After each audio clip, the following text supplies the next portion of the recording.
Por eso podemos tener 50 nombres de modalidades sexuales distintas, 60, 100, pero nunca vamos a poder nombrar todo, porque efectivamente, por el concepto mismo de fijación, cada uno tiene su propia posición sexuada, ¿sí? Que es imposible englobarla en conceptos. Que hay siempre que escapa, por más que queramos nombrarlo, hay algo que escapa, que se define la sexualidad humana justamente por eso mismo, que hay algo que escapa todo el tiempo a su conceptualización. La sexualidad humana se define por eso, ¿sí? Bien, Freud entonces va a postular que esa experiencia, que se llama experiencia sexual prematura traumática, deja una marca que no produce perturbación en ese momento, y que luego de la pubertad, donde adviene la sexualidad, Freud muy clásico en la cultura burguesa de su época, una vez producida la pubertad y el surgimiento de la sexualidad, efectivamente un representante psíquico ya de la pubertad, que se presenta en conexión asociativa, fundamentalmente por resonancia fonética, ¿sí? Un representante psíquico a partir de la pubertad que entra en conexión con la marca que dejó la primera experiencia, esa sexual prematura, traumática, entra en conexión, ahí, recién ahí se produce un displacer, dice Freud, ¿sí? Es a partir de la pubertad que se produce el displacer por la conexión del segundo con el primero, ¿sí? La huella segunda con la huella que dejó, ¿sí?, aquella experiencia de satisfacción prematura. Ahí se produce el displacer, ¿sí? Y ahí, donde se produce el displacer, por lo tanto una sobrecarga del aparato psíquico, el aparato psíquico ya no puede operar desde la defensa normal, sino opera la defensa patológica como segunda y va a proceder de modos distintos, ¿sí? Los clásicos son la neurosis obsesiva y la histeria, pero también va a hablar de la fobia y de la paranoia. La elaboración que hace Freud de la paranoia la vamos a encontrar en Lacan, claramente. Podemos decir, las elaboraciones sobre la psicosis de Lacan tienen referencia directa con ese primerísimo momento de Freud. Les voy a decir por qué. Pero en principio, él va a decir que hay dos posibilidades de la tramitación de esa cantidad, y es que en un caso, el monto de afecto que sobrecarga el aparato, en un caso va a pasar de un representante psíquico a otro representante psíquico. Hay un desplazamiento. Eso va a constituir la neurosis obsesiva, ¿sí? Y de ahí la sobrecarga de los pensamientos en los neuróticos obsesivos como un síntoma mayor. Efectivamente, la sobrecarga de los pensamientos es un síntoma de los neuróticos obsesivos, ¿sí? Como la apelación a la consistencia yoica también es algo muy propio del síntoma obsesivo. Casi uno podría decir que el yo, el obsesivo, es su síntoma principal, ¿sí? Que todo lo que no pase por su yo es rechazado. Y por otro lado, otra posibilidad, que es que el monto de afecto, ¿sí?, como proceso de defensa, toma una parte del cuerpo y se produce la llamada conversión histérica, ¿sí? La conversión histérica es muy interesante también porque la conversión histérica se presenta ya como un texto en la superficie misma del cuerpo, ¿sí? Por ejemplo, una prohibición de tocar se presenta como la parálisis de una mano. O la prohibición de ver se produce como una ceguera histérica, ¿sí? sin que haya ningún tipo de trastorno orgánico. Y además no sigue la línea del organismo, porque de acuerdo al organismo una mano es más allá de la muñeca, ¿sí? Como los ojos van más allá del globo ocular, sino que efectivamente se trata de cómo la articulación de los representantes psíquicos, el lenguaje, vamos a ver así, toma el cuerpo, ¿sí? Y en ese sentido, la histeria, como conversión histérica, se presenta la conversión histérica como un texto a ser leído, ¿sí? Ya vamos a ver las problemáticas de la neurosis obsesiva, porque con la histérica parece todo un poco más liviana la cosa, porque uno puede interpretar el representante psíquico reprimido y se levanta el síntoma, cosa que hace Lacan durante buena parte de su obra. Vamos a ver que la neurosis obsesiva es lo que le empieza a traer problemas a Freud y tiene que empezar a formular otras cuestiones, ¿sí? Y la paranoia, para tomar otro más, ya se va a tratar ni de la sobrecarga por desplazamiento de un representante psíquico a otro, ¿sí? Ni la inervación somática, como en el caso de la histeria, sino que, dice Freud, se produce un rechazo de ese representante psíquico por fuera de la conexión asociativa entre los representantes psíquicos. Y es el antecedente en Freud de lo que va a formular Lacan sobre la cuestión de la psicosis y la forclusión. La forclusión de un significante primordial, que para el primer Lacan es el significante del nombre del padre, aquel significante que es lo que permite anudar al conjunto la trama de los significantes. Esta expulsión por fuera del encadenamiento asociativo en la psicosis va a implicar que esto retorne alucinatoriamente, ¿sí? Sí hay un retorno de lo excluido en la paranoia como fenómeno alucinatorio, en la neurosis obsesiva se va a producir como un síntoma primario, operación de esa defensa patológica, que es el autorreproche, ¿sí? Podríamos decir, opera la defensa, es eficaz en el desplazamiento de la carga de un representante psíquico a otro, pero deja como resultado, así como en la histeria tenemos la conversión como tal, pero es más exitosa, va a decir Freud, aunque se presente la conversión, en el neurótico obsesivo tenemos el autorreproche como un síntoma primario. Difícil ver, encontrarse en la vida misma, no solo en la clínica, a un obsesivo sin autorreproche. ¿Sí? ¿Sí? Es decir, el autorreproche obsesivo efectivamente tiene un lugar principal en esa posición neurótica.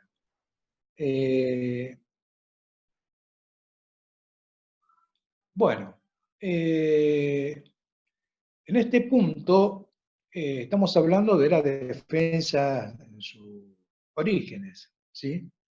Hay mucho más para desarrollar, pero voy a pasar a esos modos de defensa que aparecen en inhibición, síntoma y angustia, que no es el mismo concepto que esta defensa.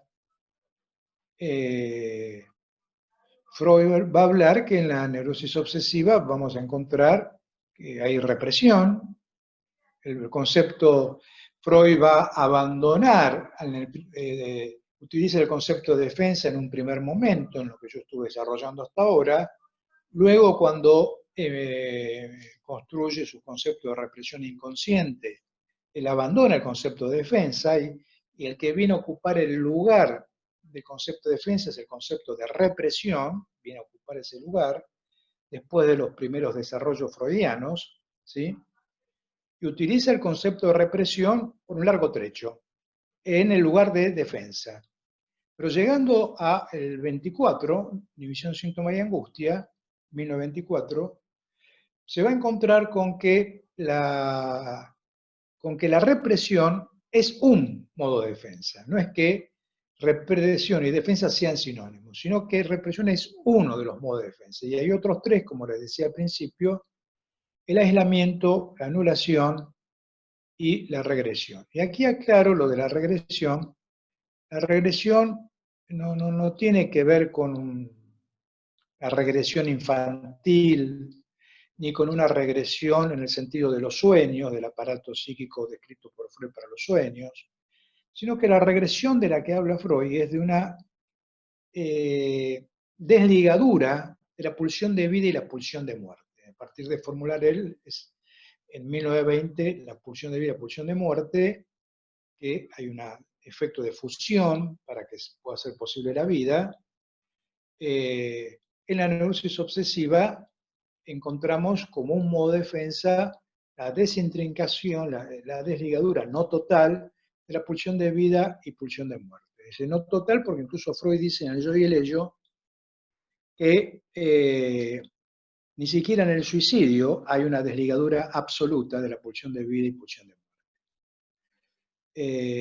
Pero que existe esta defensa de desintricación pulsional, en los obsesivos lo vemos.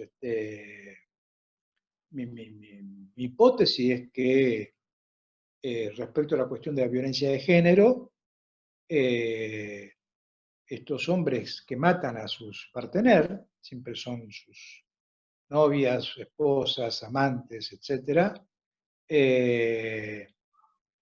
en general son neuróticos obsesivos, no son ni psicóticos ni perversos, son neuróticos que donde se pone en juego algo del deseo de una mujer, en el sentido de, bueno, ya no te amo más, me quiero separar, me quiero alejar, etc., la respuesta es el acto criminal en personas, en hombres que no son ni perversos ni psicóticos. Son en su mayoría neuróticos obsesivos, que cuando la mujer no se reduce a ser su objeto anal, irrumpe la pulsión de muerte, una hostilidad absoluta y matan, ¿sí? Y no son, ni han sido en su enorme mayoría, ni delincuentes, ni tipos necesariamente siempre violentos, algunos sí, pero no es la mayoría, ¿sí? Bueno, hay un problema muy serio en ese punto, muy serio.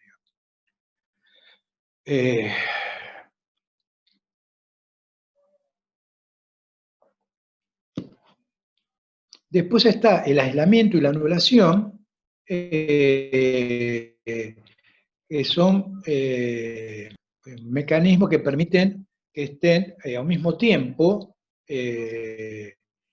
dos representantes psíquicos que tienen íntima relación y el obsesivo lo puede relatar sin ninguna conexión. O sea, corta los hilos asociativos. Esa es la operación de ese modo de defensa. Aislamiento, anulación. Aísla y anula. Por ejemplo, recuerdo un paciente que había venido y me comentó primero llorando una película que había visto hace una semana, descompuesto del llanto y de la angustia, y al final de la sesión relata que el día anterior había muerto un infarto el padre y que a la mañana lo habían enterrado ese mismo día. Eso lo cuenta como con una tranquilidad asombrosa, ¿sí? Sin ninguna conmoción, sin ninguna afectación. Ahí se ve un ejemplo muy sencillo, muy claro de ese proceso, ese método de aislamiento y anulación, ¿sí? Que en verdad la angustia tenía que ver con la muerte precipitada del padre y el entierro, en verdad había hecho este movimiento de aislar y anular, ¿sí? Muchas veces nos encontramos y se encuentran las mujeres, muchas veces están hablando de un partener muy obsesivo que le dicen cosas muy, muy claras y muy evidentes. Se ve que esos hombres no entienden bien lo que le están diciendo y toman una parte sola y desligan una parte de otra parte de lo que le están diciendo. Porque el mecanismo ese tiene una potencia importante, ¿sí? Bueno, y además el otro concepto que es el de represión. Estos son modos de defensa. Yo ya les dije antes que en la adenda, inhibición, síntomas y angustia, está esa defensa anterior a la instalación de la estructura clínica, de las instancias clínicas, es anterior, es fundante del aparato psíquico, que aparece ya en 1924, no en 1894, 1896, ¿sí? ¿No? Aparece ya en 1926 de un modo muy importante. Finalmente, los mecanismos de defensa, que tuvo una historia complicada en desarrollos posteriores a Freud, de corriente psicoanalítica. No, Freud es absolutamente bien claro a qué se refiere con los mecanismos de defensa. Para poder hablar de mecanismos de defensa ya no alcanzan los conceptos consciente, preconsciente e inconsciente, que son los conceptos del clasicismo freudiano de los textos La represión y lo inconsciente, sino que yo, ello, superyo son conceptos que aparecen, siéndole necesarios a Freud, para poder dar cuenta justamente de la neurosis obsesiva. No solo, pero la neurosis obsesiva fue lo que lo llevó a tener que producir esos conceptos, ¿sí? Y algo que no nombré al inicio y que tiene una importancia muy grande, ya que aparece desde el inicio, que es el concepto de compulsión, y aparecen los primeros escritos sobre defensa, ¿sí? El concepto de compulsión va a dar cuenta de la fuente independiente de desprendimiento de displacer, ¿recuerdan? ¿Sí? Pero no articulada a un representante psíquico, como pulsional, ¿sí? Y efectivamente es un problema, como va a decir Freud, el domeniamiento, ¿sí? De esa intensidad pulsional. Al no estar articulada a un representante psíquico, justamente irrumpe en su pura satisfacción compulsiva, ¿sí? Esto lo vemos en los actos compulsivos de los neuróticos obsesivos, que se presentan como sinsentidos, ¿sí? Pero prácticas compulsivas, tipo rituales que realizan, donde ellos se arman una explicación lógica, racional, pero que en verdad no tiene nada que ver con eso, porque no pueden dejar de hacer eso. No pueden dejar de hacerlo. No pueden tomar la decisión de dejar de hacer eso y dejar de hacerlo, y son cosas que absolutamente banales, de poca monta, y no pueden dejar de hacerlo porque surgiría una angustia muy grande, ¿sí? Y es porque se presenta esta dimensión compulsiva, totalmente pulsional. Bueno, los mecanismos de defensa, que de un modo muy claro desde el punto de vista clínico aparece en análisis terminable e interminable, no solo ya está en el texto Yo y el Ello, pero su estatuto clínico aparece en ese gran texto Análisis terminable e interminable, va a dar cuenta de un problema, que es el problema de los finales de análisis, ¿sí? Y Freud dice que cuando el paciente se va acercando al final de su cura, o sea que si vino a la consulta para desprenderse de un malestar, después defiende ese malestar como si fuera su joya más preciada, incluso por eso va a formular Freud que en el núcleo del síntoma, en el núcleo, va a estar lo que Freud llama la necesidad de castigo, aprovechándose del concepto de masoquismo que había desarrollado en el problema económico del masoquismo. ¿Sí? Bueno, en el núcleo del síntoma, ¿sí? Va a estar la necesidad de castigo, va a haber una dimensión masoquista, de satisfacerse en el padecimiento, ¿sí? Esto es un anticipo fundamental de lo que Lacan va a desarrollar como el goce en el núcleo del síntoma, ¿sí? Cuando Lacan va a hablar del goce en el núcleo del síntoma, efectivamente, la referencia freudiana a la necesidad de castigo es fundamental, es fundamental. Pero, ¿qué ocurre? Dice Freud, cuando se va acercando al desprendimiento ¿sí? De eso que lo ha hecho padecer y por eso que ha venido a la consulta, cuando se está llegando el momento de perder eso, de desprenderse de eso, dejar eso, en verdad el sujeto defiende ese padecimiento como su bien más preciado, ¿sí? Como su bien más preciado, como si fuera su joya, su máximo valor. Y dice Freud que cuando se va acercando al final de análisis hay un encuentro con lo que él llama la castración, ¿sí? Que no tiene que ver con la cuestión simplemente de la lógica falocastración, sino que va más allá de esto. Cuando el sujeto se encuentra, lo voy a decir más en términos más modernos, y lo voy a decir primero, va a sonar casi poéticamente, se va a encontrar el sujeto con que el mundo y la vida no tiene sentido, ¿sí? Que el sentido es algo que construimos, no es algo que venga dado, y sentidos son las creencias religiosas, las ideologías políticas y las neurosis también, ¿sí? Son cuestiones que vienen a tratar de construir un sentido ante la dimensión de la vida, del mundo, que son fuera de todo sentido. Esta es la castración estructural. Freud lo va a referir a la castración en la madre, pero no se trata de la señora mamá.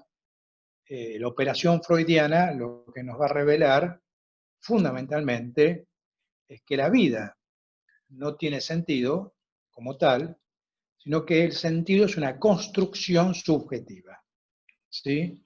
Y es fundamental esa construcción, ¿no? No es algo banal, no es algo a descartar. No podríamos vivir sin esas construcciones de sentido, ¿sí? No se podría vivir, como estoy parafraseando al ultimísimo Lacan, del último curso de Lacan, en el momento de concluir, no hay un despertar. Encontrarse con que la vida no tiene sentido, que es un puro fuera de sentido, es despertar, pero no se puede vivir en ese despertar. Vivimos durmiendo en nuestra posición fantasmática, ¿sí? Sea con lo que sea, ¿sí? Cada uno con la suya. Pero cuando el sujeto se va acercando en un análisis al encuentro con ese ateísmo radical, porque es un ateísmo radical, ahí, dice Freud, se ponen en juego los mecanismos de defensa, ¿sí? Que son respuestas estereotipadas por fijación en el núcleo del yo, en el ello, que es el ello, lugar de sede de las pulsiones, ¿sí? Y esto viene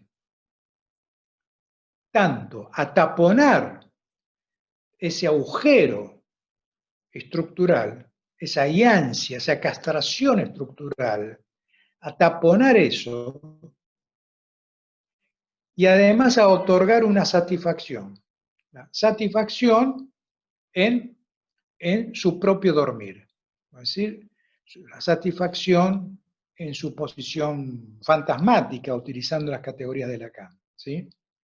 Y que es una problemática del final de análisis. Vamos a ver cómo intenta resolverlo Freud y cómo lo va a apuntar a resolver Lacan, ¿sí?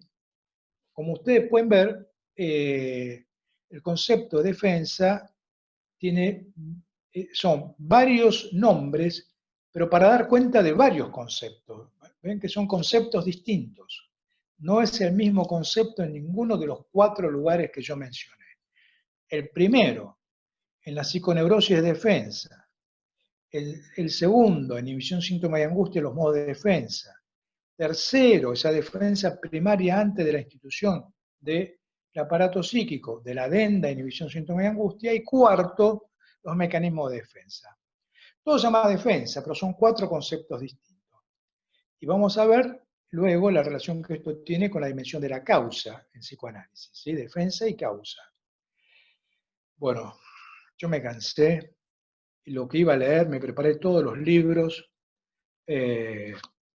tengo para leer acá de mi libro, La subversión freudiana y sus consecuencias, 1, 2, A, B, C, D, E, F, J, K, G, H, I, J, K, L, M, N, Ñ. Y no lo voy a leer, pues me cansé. Por ahí para otro día leo esos puntos y sobre esos puntos los voy desarrollando. Son 14 puntos que yo construí, ¿sí? Es una construcción conceptual mía, tomando las referencias de Freud, fundamentalmente leyéndolas desde el último Lacan.